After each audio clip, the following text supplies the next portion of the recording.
Quiero invitarles que junto conmigo inclinen sus rostros para pedir la bendición del Señor en el estudio de su santa palabra.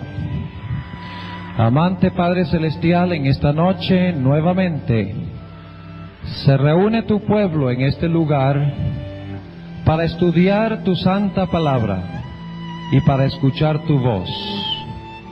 Pedimos, Señor, en esta noche que vengas a nosotros por medio del ministerio de tu Espíritu Santo y que todo lo que aprendamos de tu palabra no solamente quede en nuestra mente, sino que entre a nuestros corazones y nos haga más como Cristo Jesús y más fieles miembros de su iglesia. Te lo pedimos en su nombre. Amén. Durante las últimas noches hemos estado estudiando en cuanto al santuario. Y en nuestro estudio nos hemos dado cuenta que el año de agricultura judío, las fiestas judías, el éxodo personal de Cristo y el éxodo de Israel siguen la misma secuencia y el mismo orden de eventos.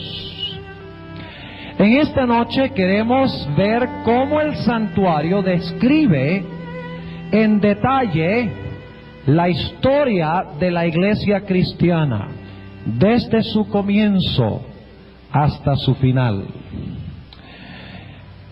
Es interesante que al estudiar la historia de la iglesia desde la perspectiva del santuario, nos damos cuenta que la iglesia también sigue el preciso orden en su éxodo que encontramos en los muebles del santuario. Ahora, ustedes recuerdan que hemos estado comenzando cada noche en qué estación del año. Hemos estado empezando en el otoño. Así que yo creo que un buen lugar donde empezar para hablar del éxodo o de la historia de la iglesia cristiana sería en el otoño. Así que volvamos a Génesis, el capítulo 22 y el versículo 18. Génesis, el capítulo 22 y el versículo 18.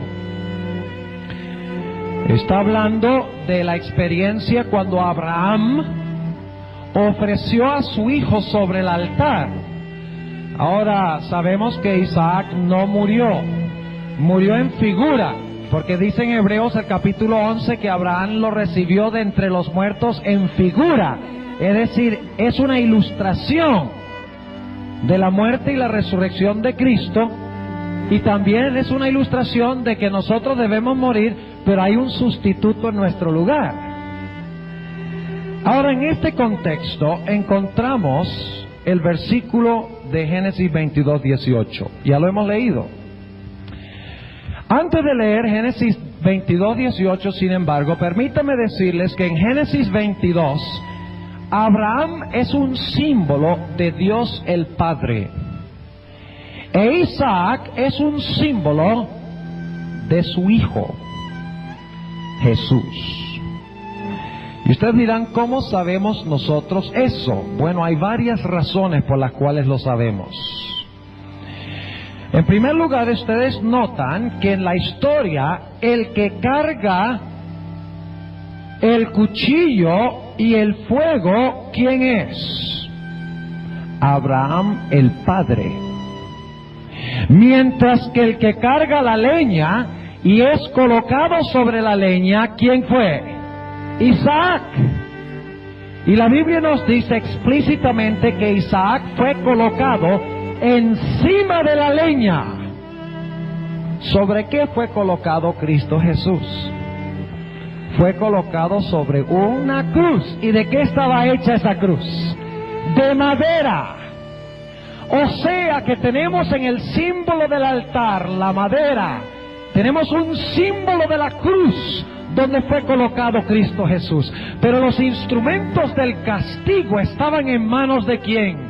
De Abraham, de Dios el Padre. Y si ustedes leen Isaías 53, ustedes encontrarán en el versículo 4 al 7, donde dice que Jesús fue azotado y afligido ¿por quién? Por su Padre, por causa de los pecados de la raza humana. Ahora, en ese contexto, queremos leer Génesis 22 y el versículo 18. Hay otros motivos por los cuales sabemos que Isaac representa a Cristo. Entre ellos encontramos que Isaac resucita el tercer día. ¿No es verdad? Sí, nótelo en el versículo 4. Isaac resucita el tercer día. La agonía de Abraham y de Isaac, especialmente de Abraham, dura 3 días. De la misma manera, el Señor Jesucristo agonizó, empezando el jueves en la noche, en el Getsemaní, y duró en el sepulcro, según dice la Biblia, por un periodo ¿de qué? Un periodo de 3 días. Además, la Biblia llama a Isaac el único hijo de Abraham, en Génesis 22. Y todos sabemos que Abraham tenía otro hijo, se llamaba Ismael. Pero Isaac era el hijo unigénito de Abraham, el hijo especial, único en su género. Y luego encontramos que cuando Dios manda a Abraham a sacrificar a su hijo, dice, tu hijo a quien amas. Y cuando Jesús se bautizó, el Padre dijo, este es mi hijo amado, en quien tengo gran contentamiento. Podríamos predicar un sermón completo sobre Génesis 22, una prefiguración preciosa de la muerte y la resurrección de Cristo. Pero ese no es el punto que quiero enfatizar esta noche. Génesis 22 y el versículo 18. Ustedes recuerdan en el éxodo de Israel y la relación con el santuario, que la simiente se sembró en el otoño con el nacimiento ¿de quién? De Isaac como la simiente. Ahora vamos a leer Génesis 22 y el versículo 18, donde dice Dios a Abraham. Y vamos a leer el versículo 16 al 18. Y dijo, por mí mismo he jurado, dice Jehová, que por cuanto has hecho esto, y no me has rehusado tu hijo, tu único, bendiciéndote bendeciré, y multiplicando multiplicaré tu simiente, como las estrellas del cielo, y como la arena que está a la orilla del mar, y tu simiente poseerá las puertas de sus enemigos. Y noten el versículo 18. En tu simiente serán benditas todas las gentes de la tierra, por cuanto obedeciste mi voz. ¿Quién fue la simiente literal de Abraham? Isaac. Y ustedes dirán, bueno, ¿por qué empezamos aquí? ¿Acaso no vamos a hablar del éxodo de la iglesia cristiana? Claro que sí. Pero ahora vamos a ver quién es la verdadera simiente que fue sembrada. Se encuentra en el libro de Gálatas. Gálatas, capítulo 3. Gálatas, el capítulo 3. Y vamos a leer el versículo 16 y luego vamos a leer el versículo 29. Gálatas 3 y el versículo 16. Vamos a ver quién era la verdadera simiente, la verdadera semilla. Dice en Gálatas 3 y el versículo 16, a Abraham fueron hechas las promesas y a su simiente. No dice y a las simientes como de muchos, sino como de uno, y a tu simiente, la cual es Cristo. ¿Cuál era la simiente de Abraham en realidad? Era Isaac históricamente. Pero la verdadera simiente hacia el cual apuntaba Isaac era ¿quién? Cristo Jesús. Ahora yo quiero preguntarles algo. Como resultado del nacimiento de Isaac, luego nació ¿quién? Jacob. ¿Y qué tuvo Jacob? 12 hijos que llegaron a formar las 12 tribus de Israel, que luego se convirtieron en una gigantesca muchedumbre, el pueblo escogido de Dios en el monte Sinaí. ¿Están entendiendo? Ahora, ¿qué diríamos del Nuevo Testamento? Abraham representa a Dios el Padre. Cuando vino el cumplimiento del tiempo, el Padre, ¿qué hizo? Introdujo al mundo su ¿qué? Su simiente, la verdadera simiente, como Abraham introdujo al mundo a Isaac. Y como de Isaac se desprendieron las 12 tribus de Israel, que trajeron una gigantesca nación, es decir, se sembró la semilla en Isaac para las 12 tribus y una grande nación que Dios cosechó en el monte Sinaí. De la misma forma, Cristo Jesús escogió 12 apóstoles. Qué interesante, ¿verdad? Y ustedes dirán, bueno, eso es coincidencia de que hayan sido 12 y que los 12 hayan formado una gigantesca nación que Dios cosecha, de lo cual vamos a hablar en esta noche. ¿Saben ustedes que no es coincidencia de que Jesús escogió 12 apóstoles? Ustedes recuerdan que cuando Judas se suicidó, en el día antes del día del Pentecostés, en Hechos 1, los discípulos se reunieron y dijeron que tenemos que nombrar un sucesor para Judas, porque no podemos tener nada más 11 apóstoles. Tenemos que completar el número de los ¿qué? De los 12. Eso indica de que Jesús escogió explícitamente 12 apóstoles para demostrar que eran un cumplimiento de las 12 tribus de Israel en el Antiguo Testamento. Ahora vamos a preguntarnos lo siguiente: ¿cuándo entonces se sembró la semilla en la historia de la iglesia cristiana? La semilla se sembró cuando Dios envió a su Hijo Jesucristo, y Jesucristo trajo al mundo espiritualmente a los 12 apóstoles que formaron el núcleo o la semilla de donde se iba a desprender la gigantesca iglesia cristiana. ¿Vieron el paralelo entre las dos cosas? Es decir, que la iglesia cristiana se funda sobre los 12 apóstoles, al igual que Israel en el Antiguo Testamento se funda ¿sobre qué? Sobre los 12 patriarcas y las 12 tribus. Es decir, que en el éxodo de la iglesia cristiana, de lo cual estamos hablando en esta noche, la simiente se siembra en el otoño. La simiente se siembra cuando Cristo Jesús, la simiente llega y escoge 12 apóstoles como el fundamento de la iglesia cristiana, como el inicio de la iglesia cristiana. Así como a través de Isaac se establecieron las 12 tribus que llegaron a formar una grande nación. Ustedes recuerdan que después que las 12 tribus, o no las 12 tribus, pero los 12 hijos de Jacob nacieron y crecieron, que el pueblo de Dios, ¿cuál es la próxima etapa en el año de la agricultura? Después del otoño, cuando se siembra la semilla, se sembró la semilla con el nacimiento de Isaac y las 12 tribus, los 12 hijos de Jacob. En el Nuevo Testamento se sembró cuando vino Cristo la simiente y llamó a los 12 apóstoles. Ese es el otoño.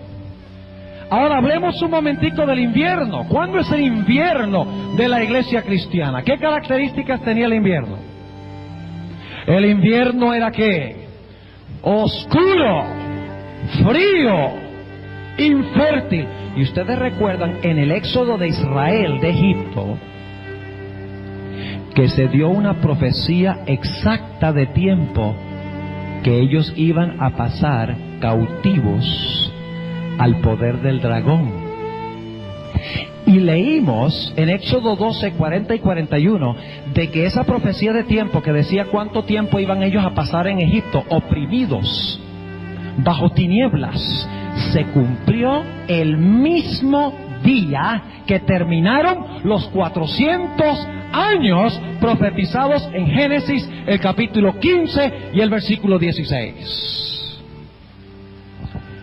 Ahora yo quiero preguntar, en la historia de la iglesia cristiana, después que se sembró la semilla, después que Cristo vino enviado por su Padre, después que Cristo llamó a los 12 apóstoles, ¿qué sucedió con la iglesia cristiana? Yo veo a algunos sonriendo, pero no oigo ninguna respuesta. ¿Qué sucedió con la iglesia cristiana? ¿Qué pasó con Israel cuando fueron a Egipto? ¿Cayeron en qué? En servidumbre, y perdieron en gran medida ¿qué? La verdad de Dios. Perdieron la práctica y en gran medida el conocimiento del sábado. Llegaron a creer en la inmortalidad del alma.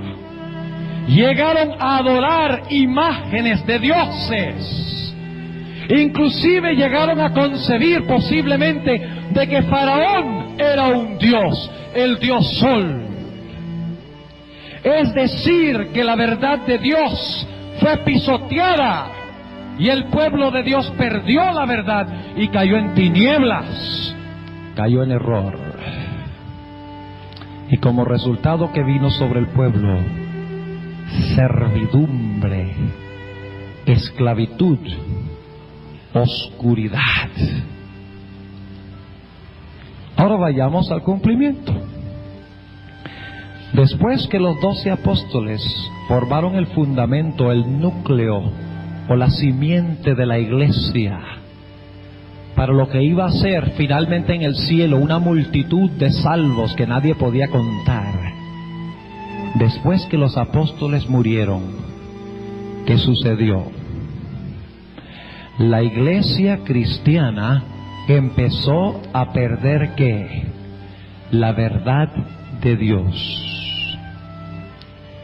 Entró a la iglesia la doctrina de la inmortalidad del alma. Entró a la iglesia la idea de que los sacerdotes que debían representar al pueblo eran seres humanos, como en Egipto. Llegó el concepto de que no importa lo que comamos y bebamos, y ese problema lo tuvo Israel en Egipto también, porque después cuando salieron al desierto no vivían sino pensando de las ollitas de Egipto. Perdieron, la iglesia perdió en gran medida el conocimiento del qué, del sábado y de la ley de Jehová. Y como resultado, la iglesia cristiana cayó en un cautiverio terrible. El cautiverio de los 1260 años, que se conoce como las edades oscuras. ¿Cuál fue el invierno de la iglesia cristiana? ¿Qué pasaba en la agricultura durante el invierno? Era que oscuro. ¿Y cómo se llama la Edad Media? Las edades que oscuras. Se perdió la verdad. Los hombres fueron subyugados y perseguidos y pisoteados y oprimidos como Israel en Egipto. Y por si acaso alguno lo duda, la Inquisición tuvo a bien matar, según los historiadores, a más de 50 millones de mártires que querían seguir lo que dictaba su conciencia. Amarga servidumbre, amarga oscuridad. El invierno que vino después de la siembra de la simiente apostólica. ¿Están siguiendo lo que estamos diciendo? Ahora, había una profecía de tiempo con Israel que decía la fecha exacta cuando se iba a terminar la servidumbre, que decía exactamente cuántos años iba a durar la servidumbre de Israel bajo el poder de Egipto. Había una profecía de tiempo que decía cuánto tiempo iba a durar el periodo de oscurantismo y la esclavitud de la iglesia cristiana. Vamos a leerlo en el libro de Apocalipsis. Apocalipsis. Y esto se menciona varias veces. Y se usan 3 términos para referirse a este periodo. Se le llama los 1260 días, se le llama los 42 meses, y también se le llama tiempo, tiempos y la mitad de un tiempo. Una profecía de tiempo donde Dios decía: por 1260 años mi iglesia será pisoteada, mi iglesia será perseguida, mi iglesia será esclavizada. El invierno de la iglesia cristiana, la oscuridad de la iglesia cristiana, las edades oscuras. Apocalipsis, el capítulo 12 y el versículo 13. Y cuando vio el dragón que él había sido arrojado a la tierra, persiguió ¿a quién? A la mujer que había parido al hijo varón. ¿Y a dónde huye la mujer? ¿A dónde huyó Israel cuando Faraón trató de recuperarlos? Al desierto. ¿Y Faraón se le llama el gran qué? ¿Y a Faraón se le llama qué? Vaya coincidencia. En la Biblia no hay coincidencias. Y luego noten lo que dice: ¿cuánto tiempo iba a durar esta persecución? Había una profecía de tiempo, como los 400 años que iban a pasar en Egipto. Dice aquí en el versículo 14: y fueron dadas a la mujer 2 alas de grande águila, para que de la presencia de la serpiente volase, ¿dónde? Al desierto. Y si ustedes desean pueden leer Deuteronomio, el capítulo 32 y el versículo 11, y dice que Dios, cuando Israel salió de Egipto, dice Dios que los tomó en alas de águila y los sacó de Egipto para llevarlos a la tierra de Canaán. Hasta en eso hay un paralelo. Y dice: fueron dadas a la mujer 2 alas de grande águila. El águila representa salvación. Para que de la presencia de la serpiente volase al desierto, a su lugar donde es que mantenida por un tiempo y tiempos y la mitad de un tiempo. Ahora, los que son adventistas saben cuánto significa ese tiempo. Un tiempo es un año, 2 tiempos, 2 años, y medio tiempo, medio año, 3 años y medio. Pero como en las profecías, un año literal significa ¿qué? Significa un día simbólico o un año simbólico. Entonces lo que hacemos es tomar 360 días, y si tuviéramos tiempo les comprobaría que el año bíblico tiene 360 días, pero no tenemos tiempo, porque algunos dicen, bueno, pero el año tiene 365, no tiene 360. No tenemos tiempo en esta noche de comprobar de que el mes bíblico tiene 30 días y el año bíblico tiene 360, pero si alguno quiere quedarse después un par de minutos, podemos leer los versículos y demostrarles que en la Biblia el mes tiene 30 días y el año tiene 360 días. 3 años y medio. ¿Cuántos días? Son 3 años y medio. 360 más 360 más 360. ¿Más cuánto? ¿Cuánto es la mitad de 360? 180. ¿Cuánto da? 1200 ¿qué? 60 días. Pero como en las profecías un día equivale a un ¿qué? A un año. ¿Cuántos años son que la iglesia iba a permanecer en el desierto perseguida por el dragón? 1260 días. Usted dice, bueno, pero ¿qué significa eso? Vamos a leer el versículo 6 de Apocalipsis 12. Ahí se refiere de una forma distinta. Dice, y la mujer huyó al desierto, donde tiene lugar aparejado de Dios, para que allí la mantengan 1260 días. Ahí está la segunda expresión. Y la tercera se encuentra en Apocalipsis 11, y el capítulo 13 de Apocalipsis, el versículo 5. Y le fue dada boca que hablaba grandes cosas y blasfemias, y le fue dado potencia de obrar, ¿cuánto? 42 meses. ¿Cuántos días tiene el mes bíblico? 30. Multipliquen 30 por 42, ¿cuánto les da? 1260. Había una profecía exacta de tiempo, de cuánto tiempo iba a durar la esclavitud y la servidumbre de la iglesia cristiana y la servidumbre de la verdad de Dios. ¿En qué estación del año estamos ahora? En el invierno. ¿Qué festival se celebraba en el invierno? El festival de la dedicación o de las luces. ¿Y qué indicaba eso? Indicaba de que aunque estaban en el invierno, había un rayo de ¿qué? De esperanza. Que venía la Pascua, venía la liberación, porque se dedicaba el altar en la fiesta de las luces. En medio del invierno de la iglesia cristiana, hubo durante ese invierno un momento en que se levantó una luz de esperanza indicando que la liberación pronto venía.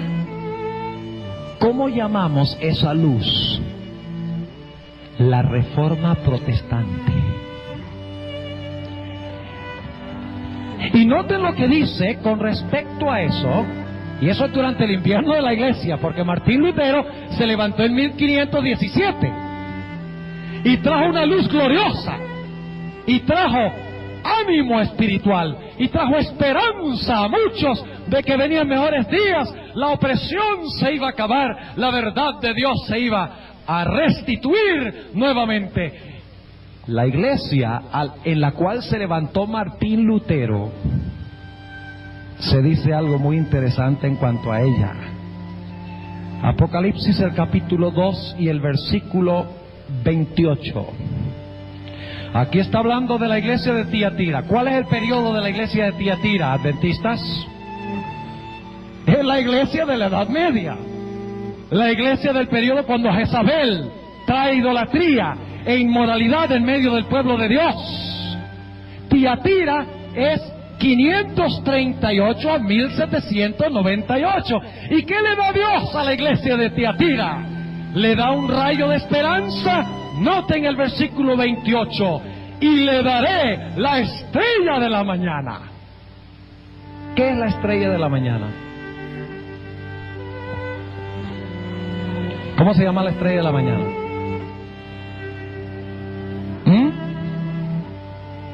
Oh, esa es la aplicación, Wycliffe, que presagió el levantamiento de Lutero y otros. Pero ¿qué distingue a la estrella de la mañana? Si ustedes se levantan bien temprano, en la mañana ustedes encontrarán que cuando tal vez no en la ciudad, porque hay muchas luces, pero si estuvieran en el campo, ustedes se darían cuenta que hay una estrella que es la última en desaparecer en la mañana. Esa es la estrella de la mañana. Y lo que indica esa estrella es que pronto, cuando se ve esa luz sola en la oscuridad, es una indicación de que pronto viene ¿qué? La mañana. Por eso se le llama la estrella de la ¿qué? La estrella de la mañana. Hubo un levantamiento de esperanza en la iglesia de Tiatira en el invierno de servidumbre, ¿sí o no? Claro que sí. Ahora yo quiero leer un par de versículos muy interesantes. Este es el período que menciona la Biblia como el período del caballo amarillo de Apocalipsis, el capítulo 6. ¿Qué representa el amarillo? Una persona que está amarilla, ¿qué pasa? Bueno, podría tener SIDA. Pero muchas veces indica de que el individuo no se está, ¿qué? alimentando bien. Claro que sí. En el invierno había productos agrícolas, había cosecha. No había nada que se cosechara. Y por esa razón se describe este periodo con el cuarto caballo, al igual que Tiatira, la cuarta iglesia, como el periodo cuando había escasez ¿de qué? De pan. ¿Y qué representa el pan? La verdad, la palabra de Dios. Es decir, que durante la Edad Media había muy poca palabra de Dios, porque la iglesia prohibía leerla. Inclusive la iglesia la conservó en el idioma latín para que nadie pudiera leerla, y si conseguían a alguien leyéndola, era castigado por la Inquisición. Esto es histórico. Es el periodo del invierno cuando no se produce pan. Entonces, después de que la iglesia había estado esclava desde el año 538, años y años, Dios levantó a Wycliffe, y luego la luz se volvió más fuerte con Lutero, Calvino, Zwinglio, y finalmente vino la primavera de la iglesia. ¿Entienden el cuadro que estamos pintando? Ahora, ¿cuál era el siguiente festival judío? ¿Cuál era el primer festival del año oficialmente? La Pascua. ¿De acuerdo? ¿Era la Pascua, sí o no? Claro que sí. Ahora vamos a preguntarnos, ¿cuándo es la Pascua de la iglesia cristiana? Vamos a Apocalipsis, el capítulo 11. Apocalipsis, el capítulo 11 y el versículo 3. Apocalipsis 11:3. Y no se distraigan ni por un instante, porque acá vamos a hablar de algo que es extraordinario. Vamos a hablar de la Pascua de la iglesia cristiana. ¿Qué pasaba en la Pascua? El cordero que moría. Y cuando el cordero moría, ¿qué pasaba con el dragón que había oprimido al pueblo de Dios? ¿Era qué? Era vencido, era muerto, era sepultado en las aguas airadas del Mar Rojo. ¿Recuerdan? No olviden eso. Las aguas airadas del Mar Rojo se tragaron al dragón y se tragaron a los seguidores del dragón, ¿verdad? Cuando murió el cordero, el resultado fue la liberación del pueblo de Dios, pero también el resultado era la muerte del dragón y los poderes de opresión. Ahora vamos a Apocalipsis 11, versículo 3. Y daré a mis 2 testigos, y ellos profetizarán por 1260 días, vestidos de sacos. ¿Qué representa vestidos de sacos? ¿Qué es la palabra? Lámpara es a mis pies tu palabra y lumbrera mi camino. Aquí dice que los 2 testigos iban a testificar vestidos de qué? De sacos. Ahora, ¿qué representan estos 2 testigos? Son los mismos 2 candeleros. Son los mismos 2 árboles de oliva. Son la misma cosa.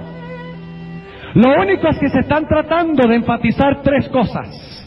Los árboles de oliva dan el aceite.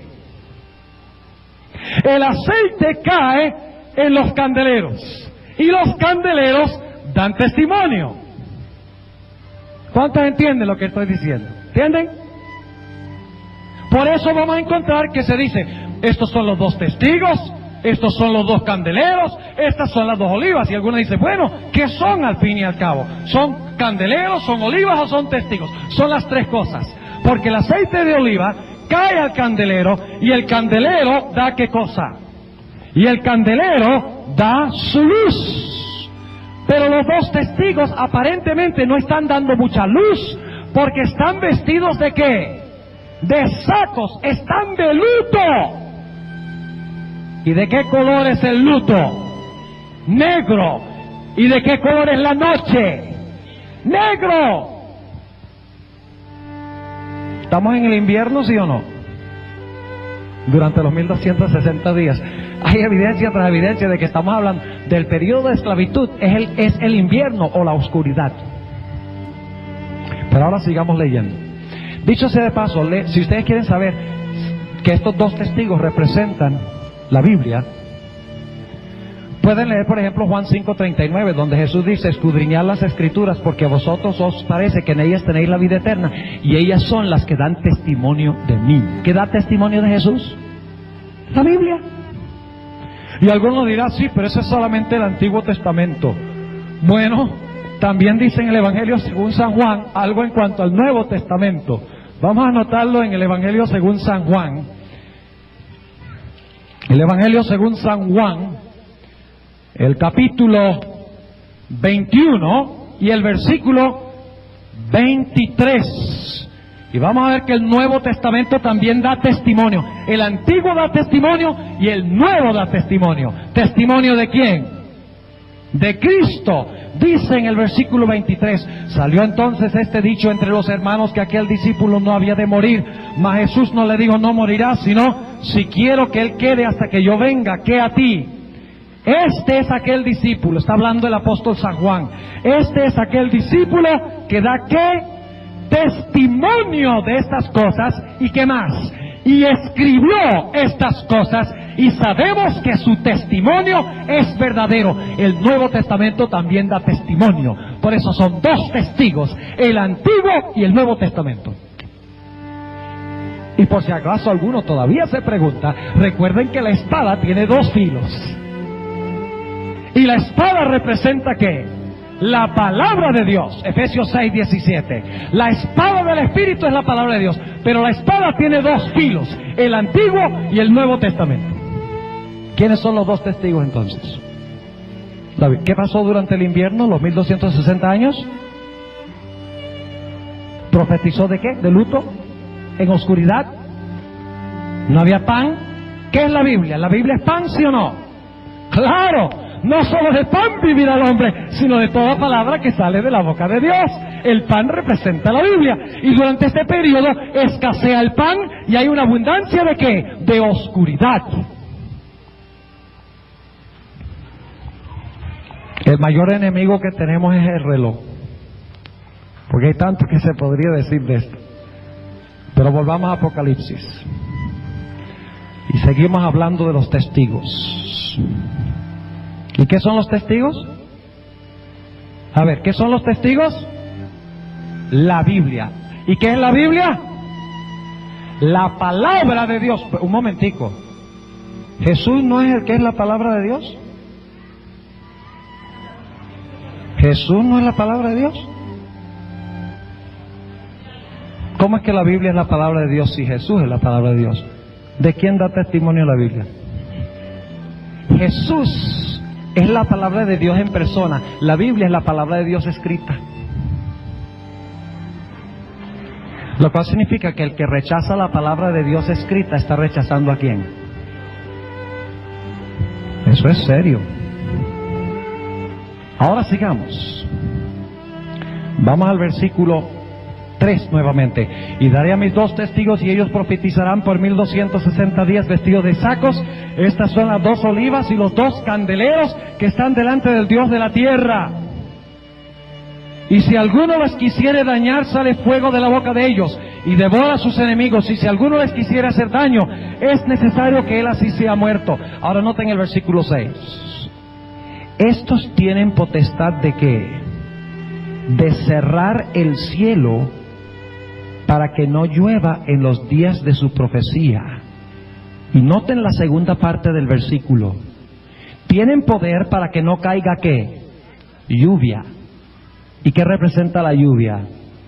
El Espíritu Santo. ¿Cuánto valor tiene la Biblia sin el Espíritu Santo? El mismo valor que tiene un candelero sin aceite.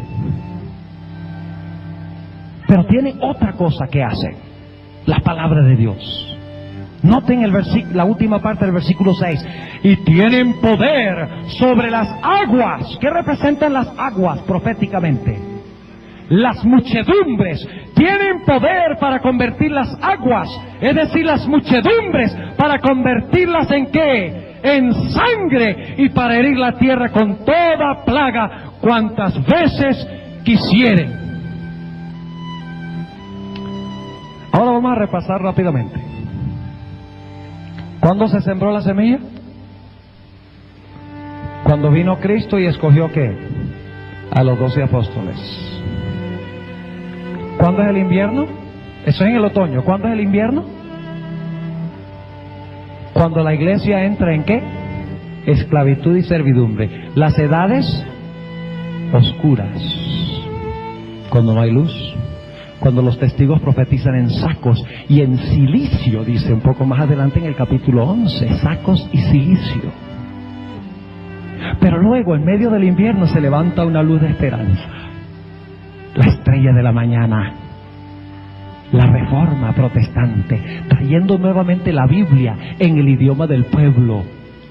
Por eso Lutero tradujo la Biblia y el pueblo, eso fue como respirar aire fresco y puro. Y luego después de eso encontramos la Pascua. ¿Dónde está la Pascua? Ustedes notan que los dos testigos tienen poder para convertir las aguas ¿en qué? En sangre. Vamos a leer un poquito más adelante en este capítulo. Versículo 7. Escuchen bien. ¿Qué son los dos testigos? La Biblia. Y la Biblia es Cristo en forma ¿qué? Escrita. Fíjense, un detalle muy interesante. Yo estoy aquí en persona, pero Dios tiene otro yo escrito en los libros en el cielo. Y Cristo, que está en persona en el cielo, tiene un libro que habla de Él en la tierra. Donde yo no estoy literalmente, estoy escrito en un libro espiritualmente. Ahora, noten lo que dice el versículo 7. Y cuando ellos hubieren acabado su testimonio, o cuando estén acabando su testimonio, ¿testimonio cuándo? ¿Vestidos de qué? De sacos. La bestia que sube del abismo hará guerra contra ellos y los vencerá y los matará. ¿Qué iba a pasar con los dos testigos? Cuando se iba acabando el periodo de servidumbre de los 1260 años, ¿qué iba a pasar con la Biblia? Iba a ser muerta. Cuando el periodo de servidumbre de Israel estaba terminando en Egipto, ¿qué pasó al final de ese periodo? El Cordero fue ¿qué? Muerto. ¿Y qué representa el Cordero? El Cordero representa a Cristo. He aquí el Cordero de Dios que quita el pecado del mundo. Es decir, que Cristo Jesús al final de los 1260 años iba a ser crucificado. Y ustedes dirán, vaya pastor, ahí dice que va a ser muerto, no dice que va a ser crucificado. Eso porque no le hemos leído el versículo clave todavía. Noten lo que dice en el versículo 8. Y sus cuerpos serán echados en las plazas de la grande ciudad, que espiritualmente es llamada Sodoma y Egipto, donde también nuestro Señor fue crucificado. Ahora vamos a preguntarnos, ¿Cristo fue crucificado en Egipto? Aquí dice que sí. Aquí dice que los dos testigos iban a ser crucificados donde Cristo fue crucificado, y dice que Cristo fue crucificado en Egipto. ¿Cómo, pastor? Cristo fue crucificado en Jerusalén, no en Egipto. Cuando murió el Cordero, después del invierno en el Antiguo Testamento, ¿a dónde murió? En Egipto. Esta es la Pascua de la iglesia cristiana. Ahora todavía nos queda preguntar lo siguiente: ¿cuándo es que fue la Biblia crucificada y cómo fue crucificada la Sagrada Escritura? ¿Y por qué dice que en Egipto si fue crucificado Jesús en Jerusalén? La respuesta es sencilla. En primer lugar, en el Antiguo Testamento, el Cordero que representaba a Cristo murió ¿dónde? En Egipto, después del invierno. De la misma manera aquí dice que los dos testigos iban a morir después del invierno, también en Egipto. Pero Jesús no murió en Egipto sino en Jerusalén. ¿Qué significa todo esto? Vamos a Éxodo 5:2. Éxodo 5 y el versículo 2. Ustedes se dan cuenta que la Biblia tiene una hilación tremenda. Una persona me preguntó después de una de las presentaciones, me dice: pastor, ¿y cómo puedo hacer? ¿Qué método usa usted para estudiar la Biblia? Y el método es sencillo. Hay dos factores. Uno, la oración. Y dos, el uso de mi cerebro. Porque yo no me voy a sentar y orar a Dios y Dios me va a dar una visión diciéndome todas estas cosas. Toma esfuerzo, estudio, investigación. Dios quiere que usemos nuestras facultades mentales hasta lo máximo, hasta lo sumo. Que desarrollemos nuestra capacidad mental estudiando las maravillas de su santa palabra. Dios no hará por nosotros lo que nosotros podemos hacer por nosotros mismos. Él nos ha dado una mente, nos ha dado ojos, nos ha dado oídos para que escudriñemos, investiguemos, estudiemos, busquemos los tesoros en la Sagrada Escritura. Y Dios promete, junto con nuestro esfuerzo, si oramos a Él, hacernos entender lo que estamos estudiando. Ahora noten, Éxodo 5 y el versículo 2. Está hablando de Faraón. ¿De dónde era Faraón rey? De Egipto. Dice lo siguiente: y Faraón respondió: ¿quién es Jehová para que yo oiga su voz y deje ir a Israel? Yo no conozco a Jehová, ni tampoco dejaré ir a Israel.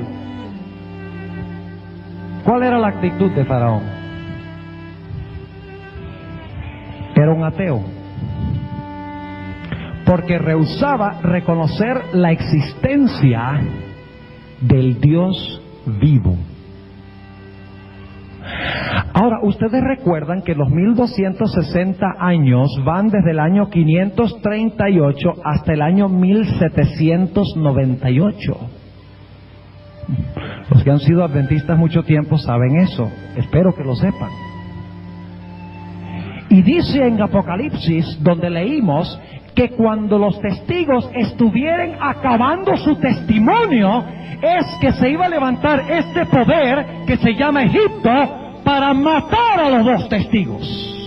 O sea que debemos conseguir el cumplimiento de la crucifixión de la Biblia en Egipto espiritual, ya no literal. Debemos buscar la crucifixión de la Santa Biblia en una potencia que se levantó, o en un poder que se levantó cerca de 1798, porque se iba a levantar cuando los testigos estuvieran acabando su testimonio. ¿Entienden lo que estoy diciendo? Ahora, históricamente, ¿qué poder se levantó y dónde poco antes de 1798 para crucificar la Sagrada Escritura? Francia. ¿Han oído ustedes hablar alguna vez de la Revolución Francesa? ¿Sí han oído hablar de la Revolución Francesa? ¿Qué fue lo que pasó en la Revolución Francesa? Entre otras cosas, en la Revolución Francesa, según dicen los historiadores, se rechazó rotundamente, ¿qué cosa? La Sagrada Escritura. Se quemaron todos los ejemplares de la Sagrada Escritura que se pudieron conseguir. Inclusive en Francia, según dicen los historiadores, a Jesús, y esto lo digo con solemnidad, a Jesús se le llamó el maldito. Nos hace recordar de la muerte literal de Jesús, donde en Gálatas 3:13 dice que Jesús fue colgado en un madero. Maldito todo aquel que colgara en un madero. Lo que se dijo de Jesús en su primera venida cuando fue crucificado sucedió en relación también con la crucifixión de la Biblia en Francia, donde llamaron a Jesús el maldito. Me da temor aún pronunciar esas palabras. Voltaire, uno de los grandes de la Revolución Francesa, dijo: eso es ridículo de que el cristianismo fue fundado por 12 hombres. Yo demostré la Sagrada Escritura. Y cuando se crucifica la Biblia, ¿qué trae al pueblo de Dios? En 1798, el que había cautivado al pueblo de Dios como resultado de la Revolución Francesa fue llevado cautivo del Vaticano a Francia y murió en exilio. Ahora, ustedes recuerdan que dice aquí que los 2 testigos tenían poder para convertir las aguas en ¿qué? ¿Qué pasó en la Revolución Francesa? ¿Han oído ustedes hablar alguna vez de la guillotina? ¿Saben ustedes que los historiadores dicen que por las calles de Francia corría sangre como un río? ¡Qué extraordinario! Los 2 testigos tuvieron poder de convertir a las muchedumbres ¿en qué? En sangre en la Revolución Francesa. Yo quiero preguntarles, en la Revolución Francesa, ¿recibió una herida mortal el dragón? ¿La bestia recibió una herida mortal, sí o no?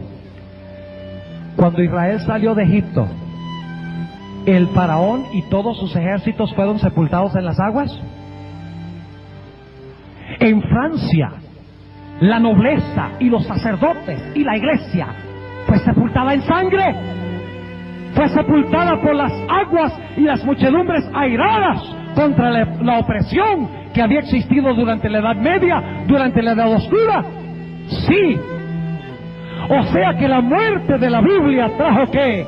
Liberación para el pueblo de Dios del periodo de servidumbre. Liberación en el año 1798 del dragón opresor, de la iglesia apóstata de la Edad Media. Trajo muerte a ese sistema que los había cautivado, como trajo muerte en las aguas del Mar Rojo. ¿Cuál era el próximo mueble en el santuario? El lavacro. ¿Qué representa el lavacro? La resurrección. Volvamos a Apocalipsis 11.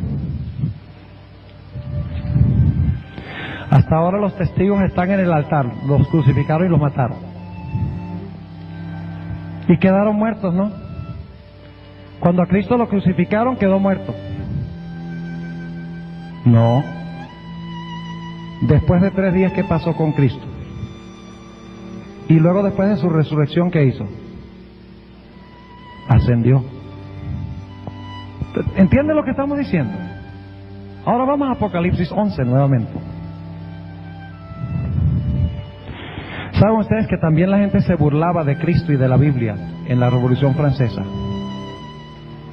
Dice que abiertamente en las calles blasfemaban a Dios y practicaban actos de inmoralidad. Por eso se le llama no solamente Egipto, sino que se le llama Sodoma. Practicaban prostitución pública, homosexualismo público en Francia. mueren en el altar los testigos, la Biblia, Cristo a través de su palabra. Pero ahora noten lo que dice en el versículo 11. Y después de 3 días y medio, el Espíritu de vida enviado de Dios entró en ellos.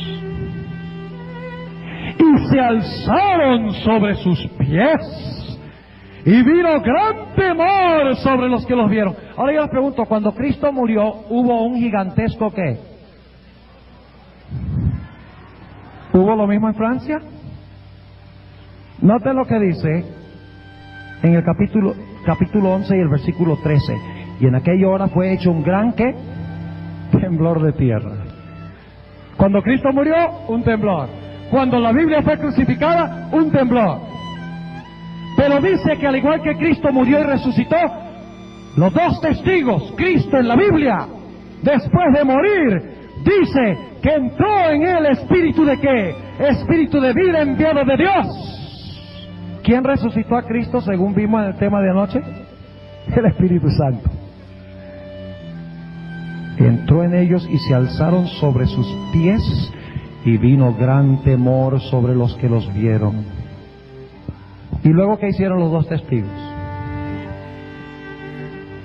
Ascendieron al cielo. ¿Qué hizo Cristo después de que Él murió y resucitó? Ascendió al cielo a comenzar su ministerio, ¿dónde? En el lugar santo. Ahora noten lo que dice aquí en el versículo 12. Y oyeron una grande voz del cielo que les decía: subid acá. Y subieron al cielo en una nube. ¿Cómo subió Jesús cuando fue al cielo? Según Hechos el capítulo 1. Subió en una nube. Según dice esto. ¡Qué extraordinario! Cómo la historia de la iglesia cristiana sigue el orden exacto y perfecto del santuario. Pero solamente hemos llegado ni a la mitad del tema. Y ya se acabó mucho más que la mitad del tiempo. Pero sigamos rápidamente. Poco después que Israel salió de Egipto, según Éxodo 15, 22 al 25, llegaron a un lugar que se llamaba ¿qué? Mara. ¿A dónde llegaron los israelitas después de salir de Egipto? Después que murió el Cordero, después de ser sepultados en el agua y resucitar como una nueva nación en el lavacro. ¿Qué fue lo que pasó? ¿Llegaron a dónde? A Mara. ¿Y qué pasó en Mara? En la distancia vieron ¿qué? Agua. Llevaban 3 días sin tomar agua. Ahora imagínense ustedes. Vieron el agua y dijeron: ¡agua dulce, agua dulce! Y vinieron corriendo donde estaba el agua. Y cuando tomaron el agua era ¿qué? Amarga. ¡Qué tremendo chasco! Después del año 1798, cuando los 2 testigos murieron y resucitaron, el pueblo de Dios supuestamente iba a ser dulce, pero resultó ser amargo.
Eso se relata en Apocalipsis el capítulo 10, el gran chasco.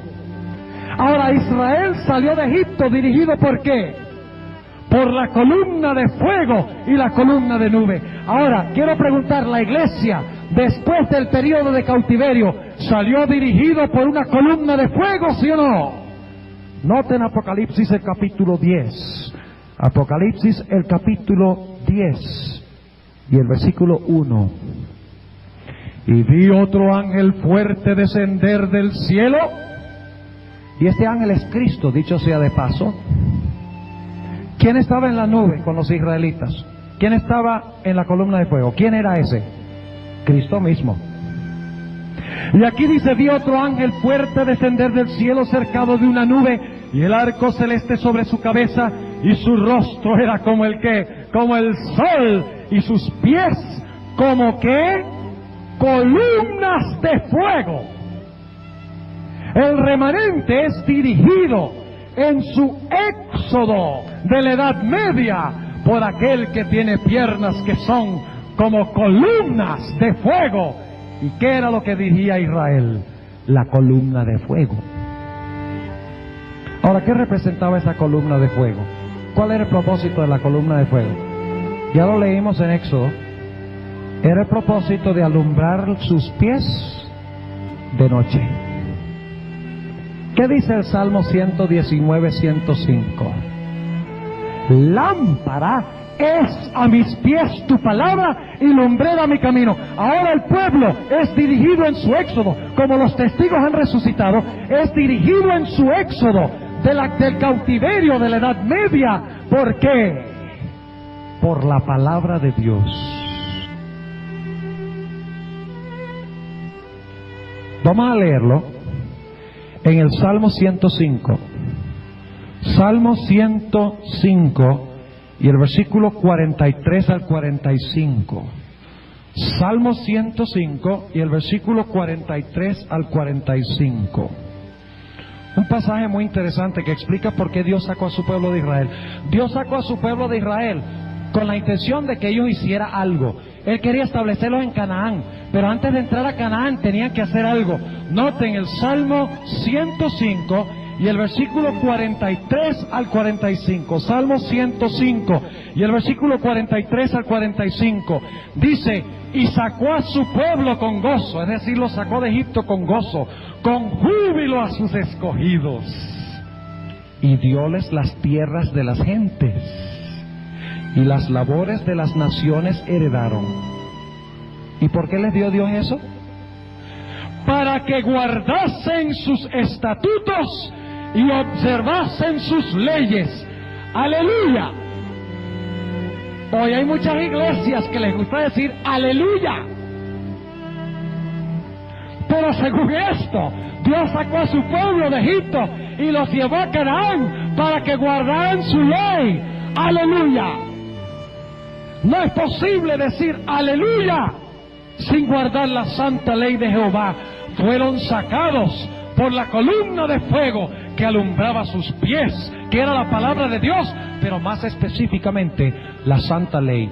Y ese texto que leímos del Salmo 119, 105, lámpara es a mis pies tu palabra y lumbrera mi camino, viene de un salmo que es un himno en honor a la santa ley de Jehová.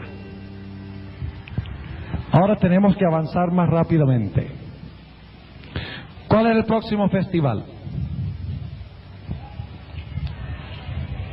Las trompetas, ¿verdad? No. ¿Cuál es el próximo festival?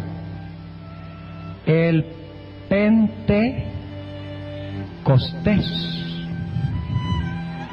¿Y qué pasó en el Pentecostés? ¿Qué pasó en el Pentecostés? ¿Recuerdan? Israel, que había sido sacado de servidumbre, fue oficialmente incorporado como el pueblo escogido de Dios. Recuerdan que leímos eso en Éxodo 19, 5 y 6. Ahí se hizo el pacto y Dios dijo, este es mi pueblo y yo soy su ¿qué? Y yo soy su Dios. El Pentecostés. Cuando el pueblo de Dios, en el cumplimiento, salió del cautiverio de Egipto espiritual, cuando salió del cautiverio del periodo de los 1260 años, ¿a dónde los llevó Jehová? ¿Cómo se llamó el pueblo que formó Dios, que salió del cautiverio? Estamos hablando ahora no del Antiguo Testamento, sino en la aplicación. Poco después de terminar el cautiverio, Dios escogió a un pueblo y lo incorporó como su pueblo especial, ¿sí o no? ¿Cómo se llama ese pueblo? La Iglesia Adventista. ¿Saben ustedes en qué fecha se fundó la Iglesia Adventista? En 1844. Ahora yo quiero preguntarles algo. Escuchen bien lo que voy a decir. ¿Cuándo se fundó la nación de Israel? En el año 1445, cuando llegaron al Sinaí. Ellos llegaron a ser el pueblo de Dios en el Sinaí. Antes de eso no habían sido el pueblo, ¿verdad? No. Durante el periodo de apostasía, cuando fueron esclavos en Egipto, ¿eran el pueblo de Dios? ¿Sí o no? Cuando los patriarcas tenían la verdad plena de Dios, ¿eran el pueblo de Dios? ¿Israel? ¿Hasta dónde llegaba el origen de Israel? Hasta el tiempo de su fundación en Abraham. La Iglesia Adventista del séptimo día, en 1844, que Dios sacó del cautiverio para proclamar su ley, que los sacó de la Edad Media, de las edades oscuras, fue restablecida en 1844, pero su origen es un origen ¿qué? Apostólico.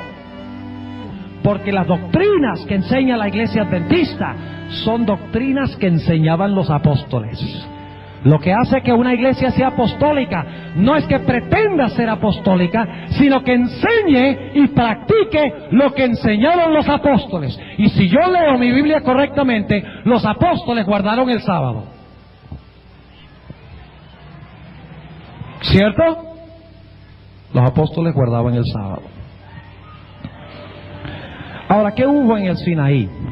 Hubo truenos, hubo relámpagos, hubo voces, etcétera, ¿verdad? Ahora vamos a Apocalipsis 11. Apocalipsis, el capítulo 11, que fue nuestra lectura bíblica de esta noche. Apocalipsis, el capítulo 11, y vamos a leer empezando en el versículo 19. Esto pasa en 1844. 1844 es el Sinaí de la Iglesia Adventista. Necesitan recordar ese dato.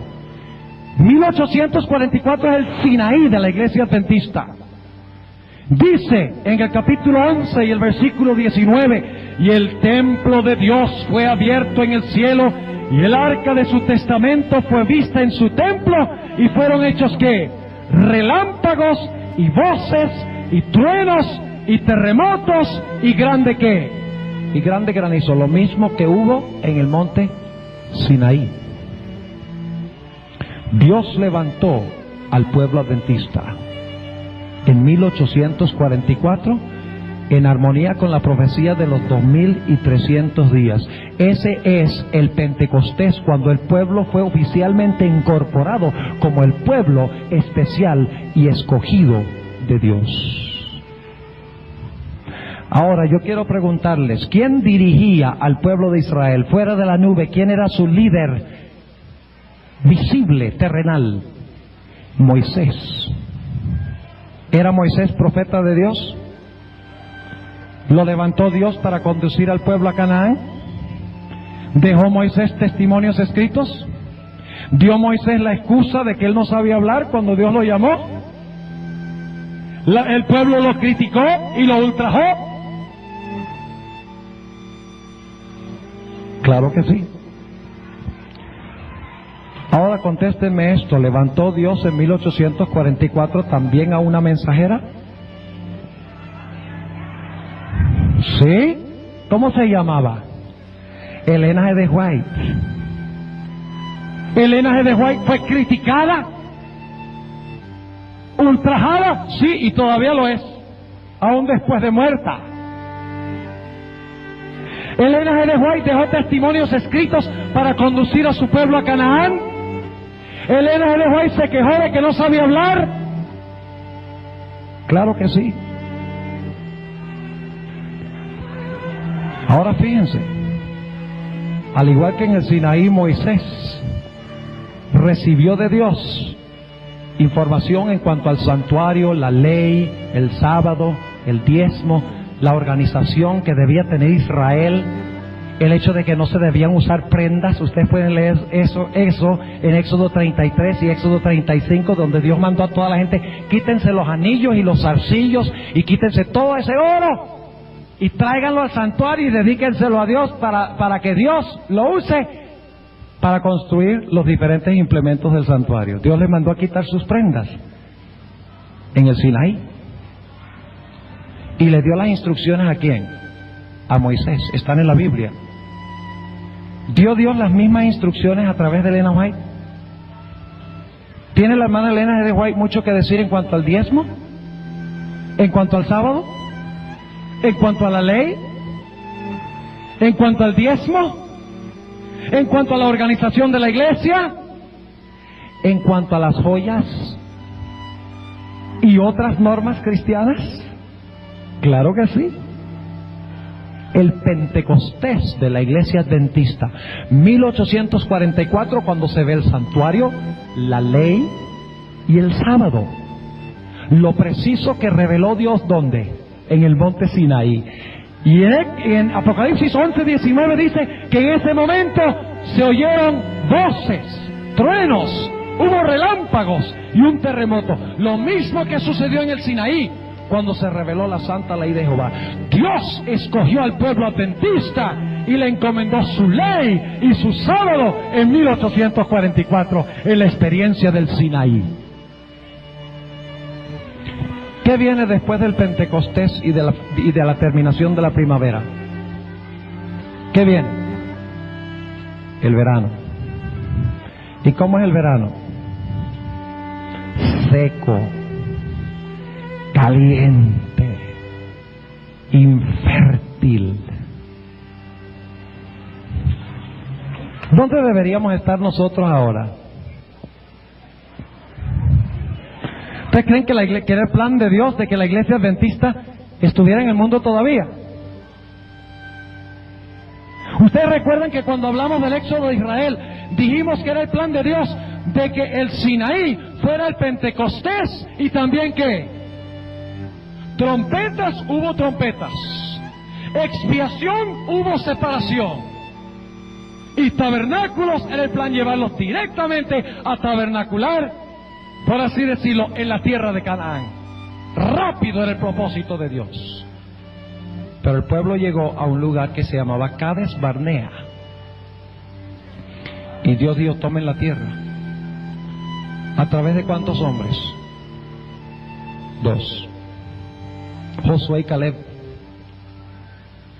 La iglesia adventista del séptimo día llegó a su Cades Barnea en 1888. Cuando se levantaron, ¿cuántos hombres? 2. Jones y Wagner. Y predicaron a la iglesia: tomemos a Canaán por heredad. Hemos estado demasiado en el mundo, entremos a Canaán. ¿Y qué dijo el pueblo? Gracias, pero no gracias. Los gigantes son muy grandes, las ciudades son muy amuralladas, el enemigo es demasiado poderoso. Y Dios los condenó a vagar en el desierto por 40 años.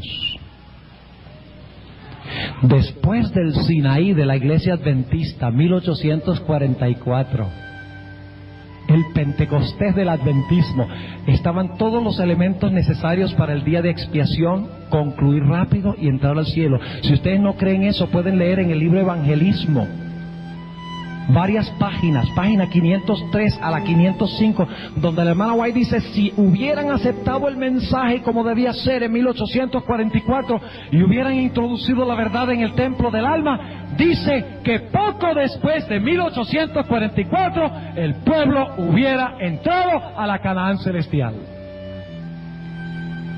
Pero el pueblo rechazó el mensaje de Dios.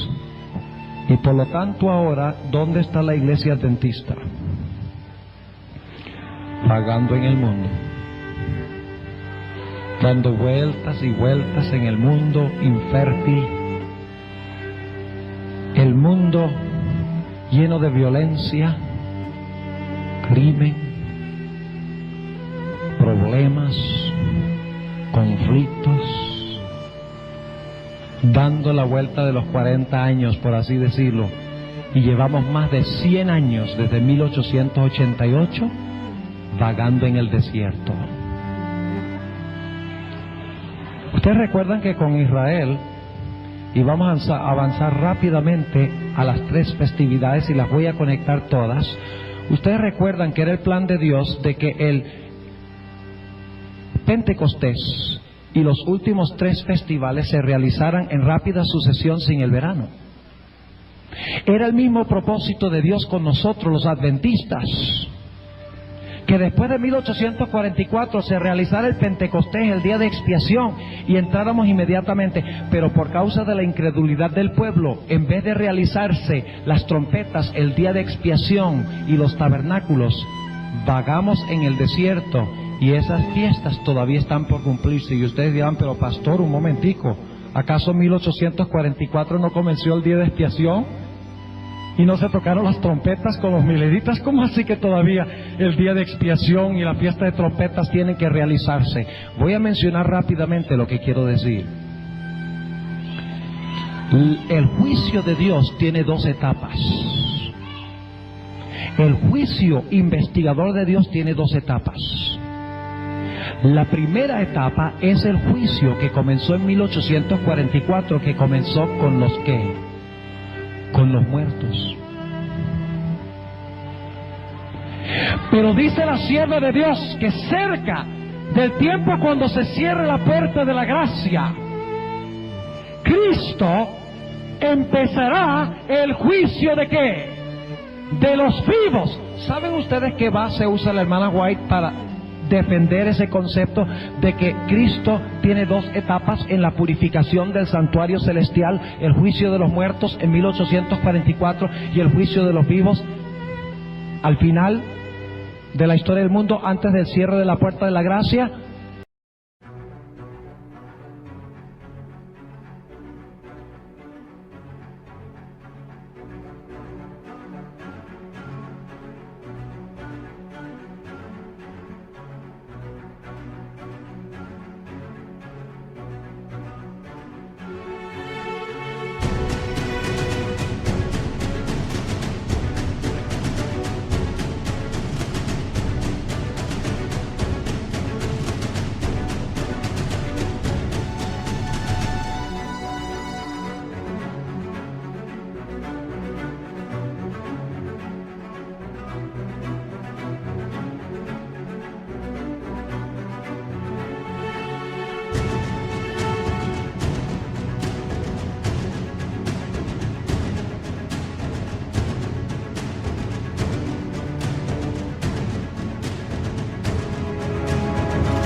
Y no voy a hacer una exégesis y un estudio de todo esto, pero nada más les voy a dar la idea.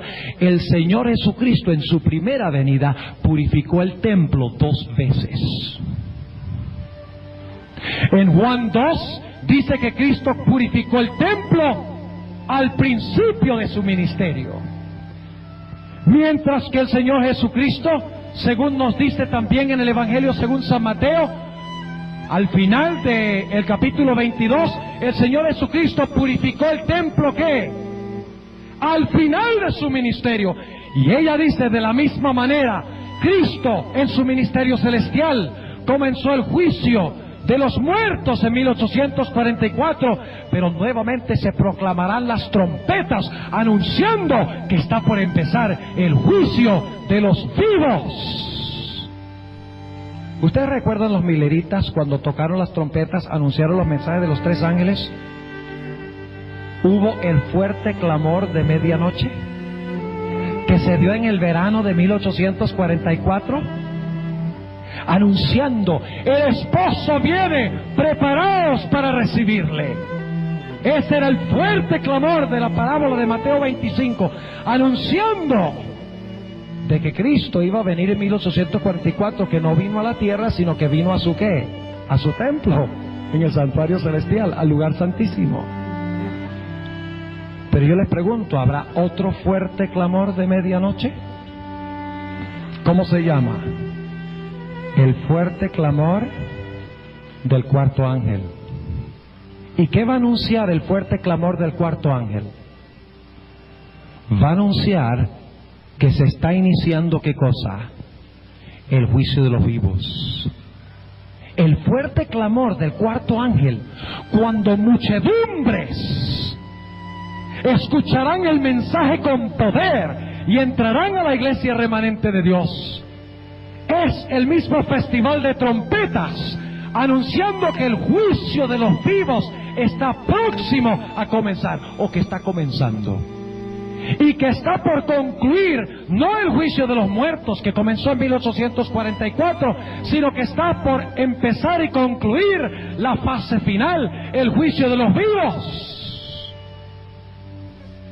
Y cuando termine el día de expiación, el juicio de los vivos, la separación de los buenos de los malos, las uvas de la mies, el trigo de la cizaña, los árboles que producen fruto y los árboles que no producen fruto, cuando termine eso, el juicio de los muertos que empezó en 1844, el juicio de los vivos poco antes de cerrarse la puerta de la gracia, cuando Cristo haya realizado la purificación en sus 2 etapas, concluirá el día de expiación. ¿Y luego qué sucederá? ¿Cuándo se celebrará la fiesta de tabernáculos? La fiesta de tabernáculos se celebrará ¿dónde? En el cielo, como leímos anoche. El pueblo de Dios dice que tenía palmas en sus manos, y Dios tenderá su ¿qué? Sobre ellos, su tabernáculo o su pabellón sobre ellos. El pueblo de Dios pasará 1000 años en el cielo en su vivienda temporaria, provisional. Es decir, que el pueblo de Dios, después que haya sido cosechado en el día de la expiación, como la mies de Dios, será llevado al granero de Dios. ¿Saben ustedes qué celebraba la fiesta de tabernáculos? El fin de la cosecha, se había reunido toda la cosecha y el pueblo celebraba en gozo, dándole gracias a Dios por las bendiciones de la cosecha. ¿Qué harán los hijos de Dios cuando lleguen al cielo en el festival de tabernáculos? Pueden leerlo en Apocalipsis.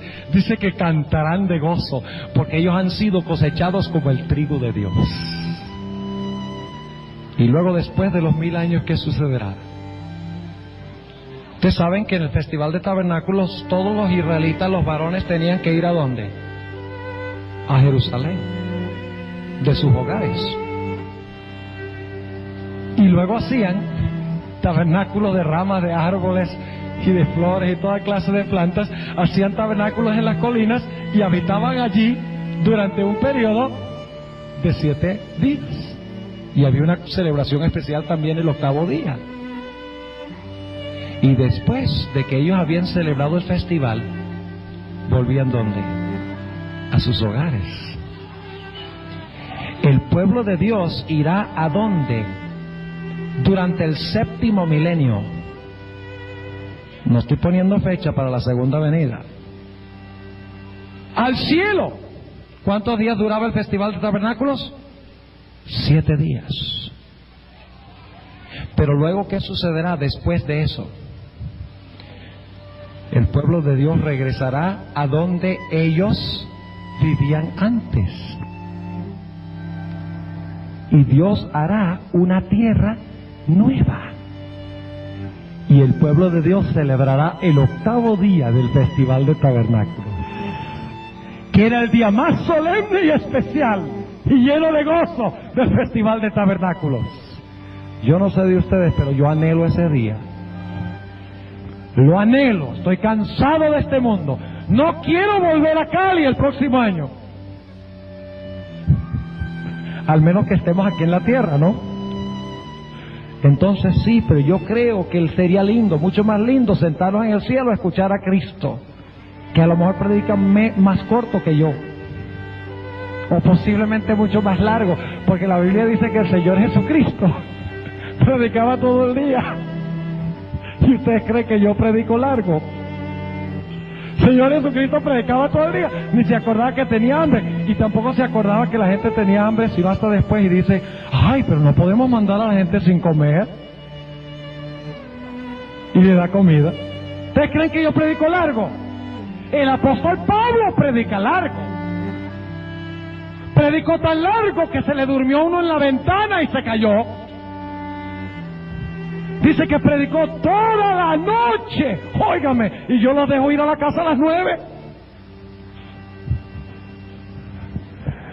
Será lindo ir al cielo y ser Cristo el predicador.